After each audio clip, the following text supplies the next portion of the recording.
Bonjour à la une des quotidiens de ce lundi 30 octobre 2017.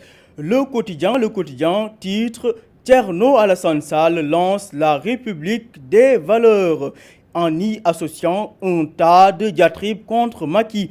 Titre le quotidien. L'ancien apériste veut ainsi exorciser la prédation qui vampire l'État de l'Alliance pour la République vers l'Alliance des valeurs. Thierno Alassane Sall lance la contre-attaque. Nos confrères de la barrent à leur une. Thierno Alassane Sall dessine sa République des valeurs. L'ancien ministre et apériste dépeint un tableau sombre du Sénégal sous l'ère Macky. Au même moment, Idi et Sonko le mettent en garde contre des représailles qui pourraient venir du régime. Restons toujours à la une de l'As quotidien. Abdourahmane Dabo, leader du rêve, demande à ce que la caution soit fixée à 500 millions pour les présidentielles de 2019 afin d'éviter les candidatures fantaisistes. Concernant la levée de l'immunité parlementaire du maire de Dakar, les pro-Khalifa dénoncent la forfaiture du procureur de la République, renseigne le quotidien à sa page 7. L'As enchaîne dans la même foulée. Les lieutenants de Khalifa, entendez par là Bamba Fall et compagnie, entament le déballage et mettent en garde la commission ad hoc chargée de se pencher sur la question de la levée de l'immunité parlementaire du maire de Dakar. Le journal L'Enquête traite à sa une de la poussée de dengue, 60 cas notés à Dakar et 22 à Louga, selon le professeur Bernard Marcel Diop, spécialiste des maladies infectieuses.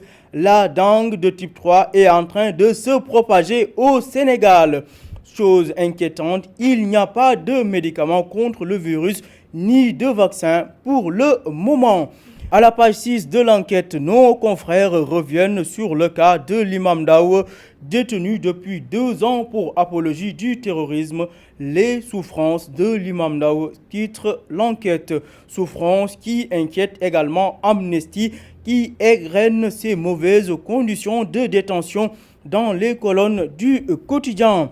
L'Observateur, dans un autre registre, parle des retrouvailles hypothétiques entre Wade et Macky, d'où sa une Wade, Macky et le calife des Mourides. L'Obs revient sur ce que le marabout a dit aux deux présidents.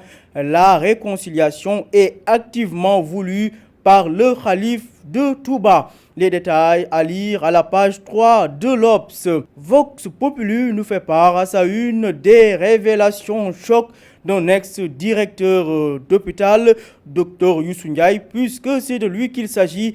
Pointe du doigt ces personnes qui font de l'exercice privé illégal dans les hôpitaux. Entre autres révélations à lire à la page 4 de Vox Pop. Le journal Libération de titrer à sa une un immeuble et 2 maisons rendus au Wade, ceci dans le cadre de la traque des biens présumés mal acquis. Le président Macky Sall aurait ainsi corrigé une injustice. L'actualité sportive pour boucler, préparatifs de la double confrontation au Sénégal-Afrique du Sud. Keita Baldé en numéro 9 à Polokwane s'interroge nos confrères de stade. De son côté, le président de la Fédération de football, maître Augustin Senghor, rassure, on aura la pointe de Sangomar. Nos lions devraient donc voyager en mode 5 étoiles.